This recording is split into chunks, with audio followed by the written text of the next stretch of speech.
एक घने जंगल में टुनटुनी चिड़िया अपनी माँ टूनी चिड़िया के साथ रहती थी। बचपन में ही उसके पिता की मौत हो गई थी। टूनी चिड़िया अपनी बेटी टुनटुनी चिड़िया से बहुत प्यार करती थी। टुनटुनी की एक सहेली थी जिसका नाम लूसी कबूतरी था। दोनों सहेलियां दिन भर मस्ती किया करती थी।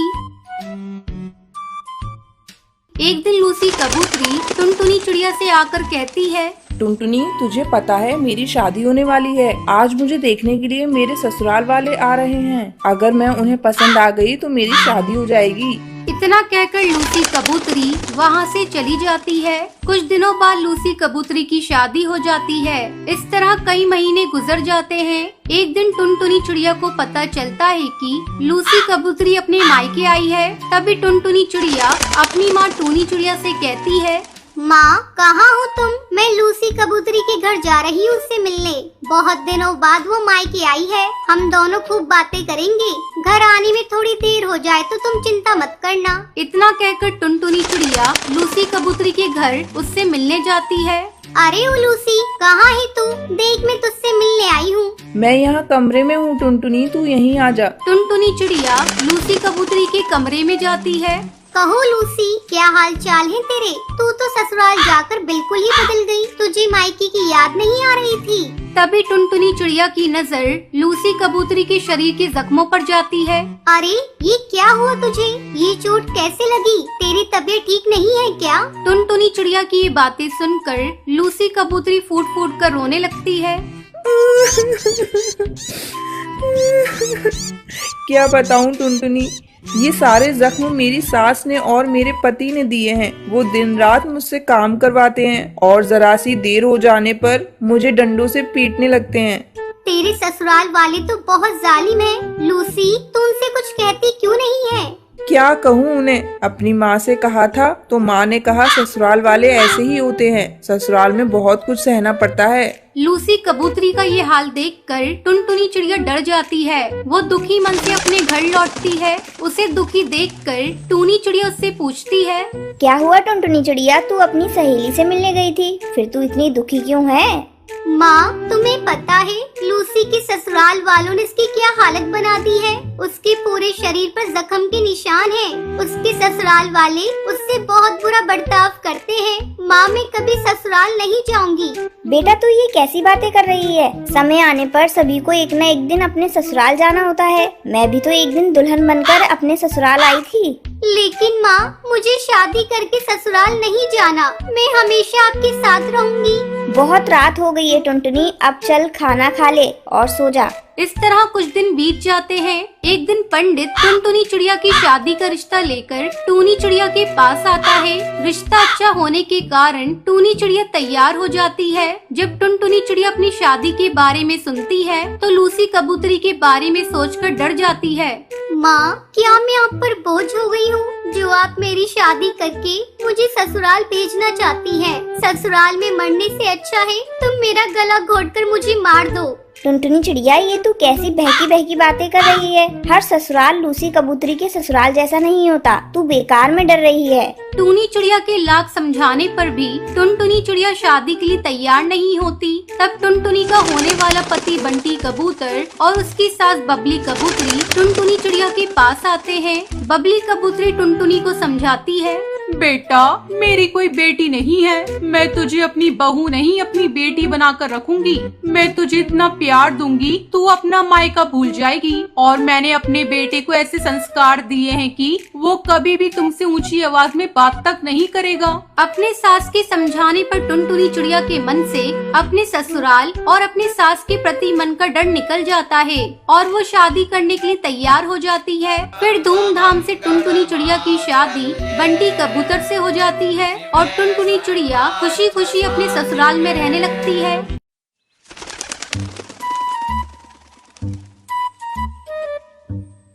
सुंदरवन जंगल में टुनटुनी और बंटी नाम के पति पत्नी रहते थे। एक दिन टुनटुनी अपने पति बंटी से कहती है, महंगाई तो कितनी ज्यादा हो रही है, जंगल में और पक्षी भी हमारी मदद नहीं करते और ऊपर से कालू जादूगर ने भी हमारे जंगल में आतंक मचा रखा है। अब हम क्या करें जी? आप अपनी लकड़ियों को महंगे दाम में बेचना शुरू कर दीजिए। ये बात सुनकर बंटी टुनटुनी चिड़िया से कहता है, अरे टुनटुनी चिड़िया, अगर मैं लकड़ियों को महंगा कर दूंगा तो लोग घास ही खरीद लेंगे। लकड़ी सस्ते दामों में बेचने के कारण ही मेरी लकड़ी थोड़ी बहुत बिक जाती है। ऐसे ही समय गुजरने लगता है। एक दिन बंटी पेड़ से लकड़ी चुन रहा होता है।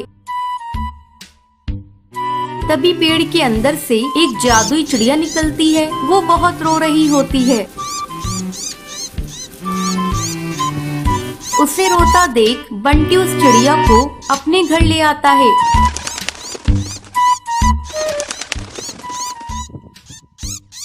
और टुनटुनी चिड़िया से कहता है, टुनटुनी चिड़िया सुनो, आज मैं जब लकड़ियाँ काट रहा था तो पेड़ के अंदर से ये नन्ही चिड़िया निकली। ये बहुत रो रही है, तुम इसे कुछ खिला पिला दो। लेकिन बंटी जी, हमारे पास तो खाने को कुछ है ही नहीं। रुकिए, मैं बुलबुल से कुछ लेकर आती हूँ।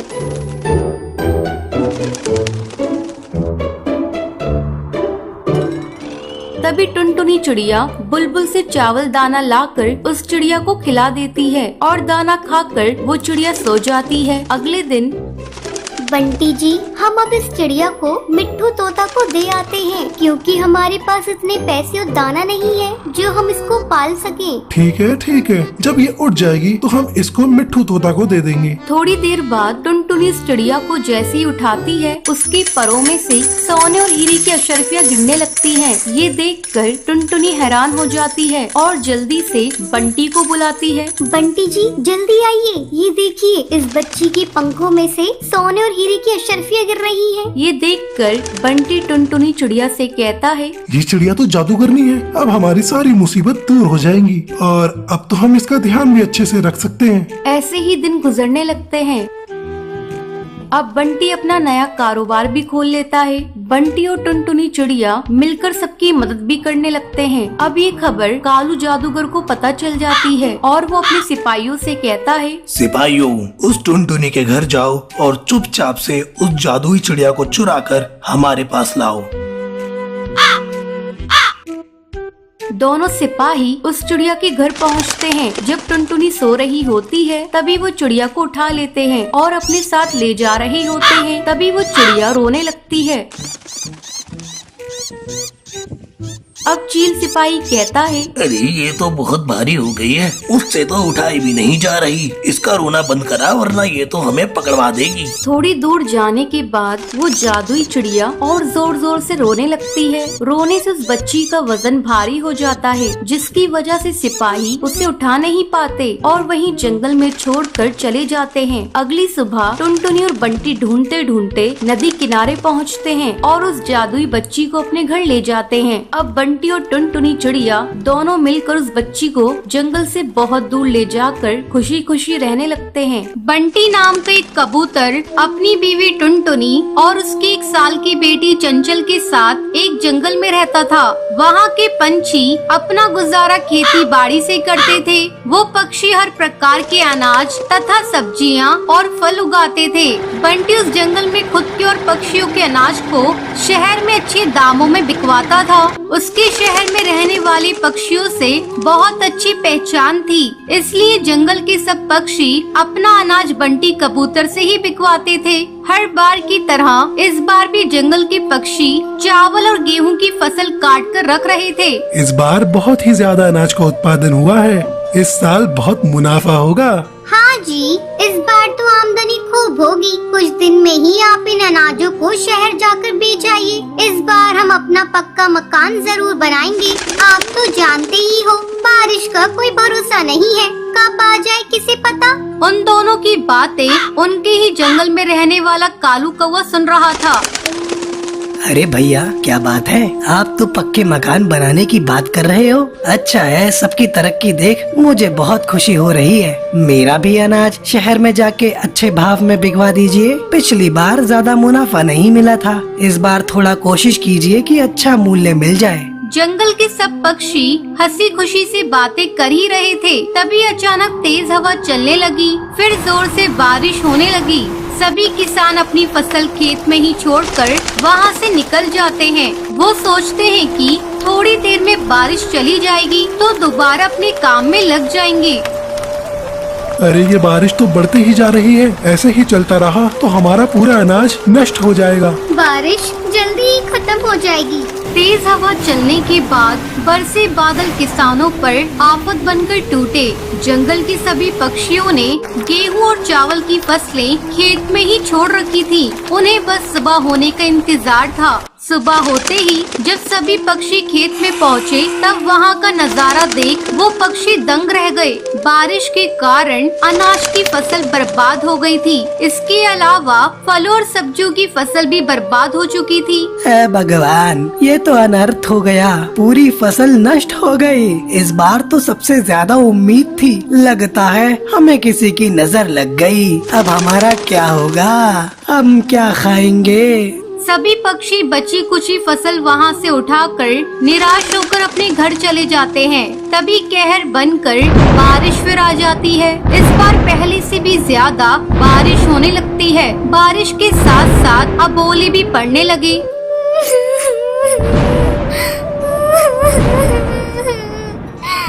भगवान, ये कैसी परीक्षा ले रहे हो? पूरी फसल तो बर्बाद हो चुकी है, अब क्या बेघर भी करना चाहते हो? सब ठीक हो जाएगा, फिलहाल घर चलते हैं। 1-2 दिन में बारिश चली जाएगी, कुछ दिन का राशन तो बचा ही है, उससे गुजारा कर लेंगे, फिर देखते हैं क्या करना है। टुनटुनी और बंटी अपने घर की ओर जाते हैं। तभी वो देखते हैं कि पानी से आधा पेड़ तक डूब चुका है। उन्हें डर था, अगर बारिश ऐसी होती रही तो घोंसले के अंदर भी पानी भर जाएगा। जिस बात का डर था आखिर वही हुआ, पानी तो अंदर तक आ चुका है। चलो टुनटुनी, जल्दी से सामान ऊपर वाली डाली पर रख देते हैं, नहीं तो और बर्बादी हो जाएगी। उस रात किसी ने ना कुछ खाया और ना कुछ पिया। घर के सभी लोग ऊपर वाली डाल पर रात गुजारते हैं। सुबह हो जाती है, लेकिन बारिश थमने का नाम ही नहीं लेती। घर के बाहर बंटी देखता है कि सब कुछ बर्बाद हो चुका है।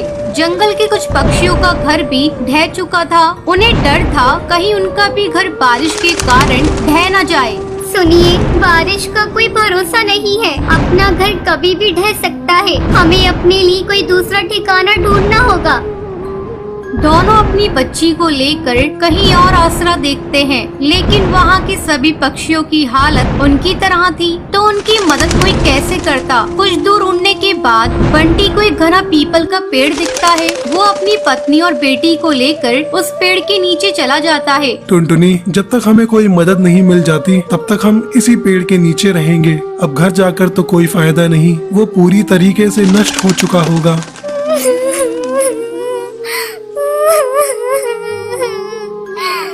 आखिर ये सब हम गरीबों के साथ ही क्यों होता है? लोगों के लिए हम अनाज बोते थे और अब खुद दाने दाने के लिए मोहताज हो चुके हैं। आज तो जैसे तैसे गुजारा हो जाएगा, लेकिन कल का क्या?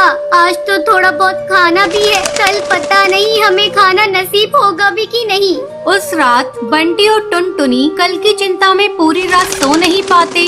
बंटी खाने की व्यवस्था करने बाहर जाता है। थोड़ी देर में वो कुछ खाना अपने साथ लाता है। सुनिए जी, इसे तो बहुत तेज बुखार है, अब हम क्या करें, कहाँ जाएं? हमारे पास तो पैसे भी नहीं बचे हैं। ऐ भगवान, अब और कितनी परीक्षा लेगा तू हमारी? इतना असहाय तो मैंने कभी महसूस नहीं किया जितना आज कर रहा हूँ। पहले तो तूने हमारी पूरी फसल बर्बाद कर दी, फिर घर, और अब मेरी बच्ची की जान पर ही आन पड़ी है। इतना निर्दयी तो कैसे हो सकता है? अमीरों को सुख और गरीबों को दुख तो क्यों देता है? ये सब देखने से पहले मैं मर ही क्यों नहीं गया?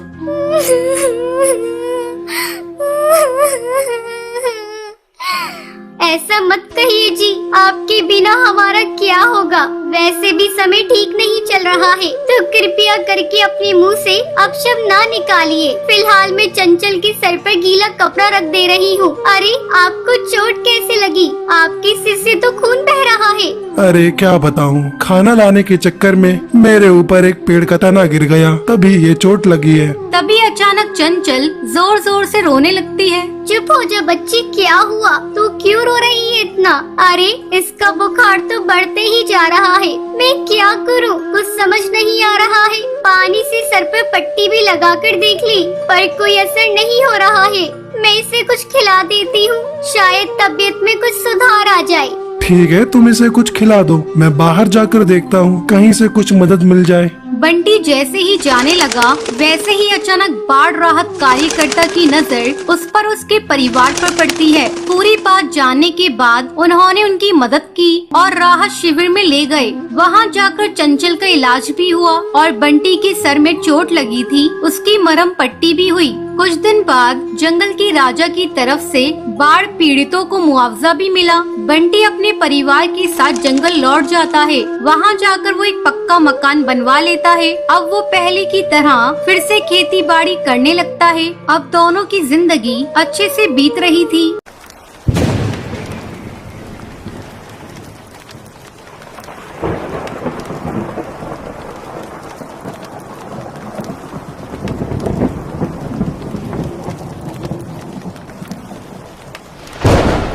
ये कहानी सुंदरवन के एक जंगल की है। उस जंगल में टुनटुनी चिड़िया एक पेड़ पर अपना घोंसला बनाकर रहा करती थी। उसके पास वाले पेड़ पर कड़कनाथ कौआ अपने परिवार के साथ रहा करता था। उसका एक बेटा था कालू कौआ, वो बहुत ही आलसी था। कुछ दिन पहले ही टुनटुनी चिड़िया ने एक अंडा दिया था और आज उस अंडे में से एक नन्ही चिड़िया बाहर आती है। आज मेरा माँ बनने का सपना पूरा हो गया। मेरी बेटी कितनी मासूम है, मैं इसे कभी भी कोई परेशानी नहीं होने दूंगी। इसी तरह कुछ दिन गुजर जाते हैं। एक दिन टुनटुनी चिड़िया भोजन की तलाश में जा रही थी, तभी कालू कौआ उसके घोंसले के पास आता है। अरे कालू भैया, अच्छा हुआ जो तुम आ गए। मैं अभी आपके पास ही आने वाली थी। क्यों, क्या हुआ? कालू भैया, मैं भोजन की तलाश में जा रही हूँ। आप मेरी बच्ची का ख्याल रखिएगा, मैं अभी आ जाऊंगी। ठीक है बहन, तुम जाओ, मैं तुम्हारे बच्चे का ख्याल रखूंगा, लेकिन आते समय मेरे लिए भी भोजन लेती आना। हाँ हाँ कालू भैया, आप चिंता मत करिए, मैं जरूर लेती आऊंगी आपका भी भोजन। इतना कहकर टुनटुनी चिड़िया भोजन की तलाश में चली जाती है। कालू कौआ चिड़िया की बेटी की देखभाल करने लगता है। थोड़ी देर बाद जब टुनटुनी भोजन लेकर आती है,